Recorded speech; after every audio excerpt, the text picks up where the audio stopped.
म्हातारपण नव्हे, पुन्हा एकदा बालपण जगणारी नशीबवान माणसं, जुनी माणसं. पण ह्यांच्या दीर्घायुष्य जगण्याचं नेमकं रहस्य तरी काय?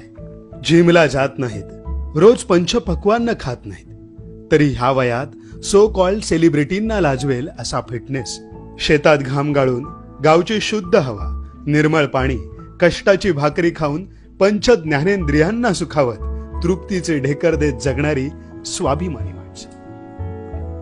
कोणाशीही स्पर्धा नाही, मटेरियलिस्टिक स्वप्नांमागे रेसमध्ये धावणं नाही, कष्टावर निष्ठा आणि निसर्गावर श्रद्धा ठेवून समाजासोबत जगणारी ही माणसं, ज्यांच्या जगण्याची उमेद बघून मृत्यू देवतेलाही लाज वाटावी अशी देव माणसं. त्यांच्या काळात इंटरनेटचं कनेक्शन नव्हतं, पण निसर्गाच्या प्रत्येक ग्रुपाशी कनेक्ट होण्याचं नॅचरल इंटेलिजन्स त्यांच्याकडे आहे. स्वार्थात बुडालेल्या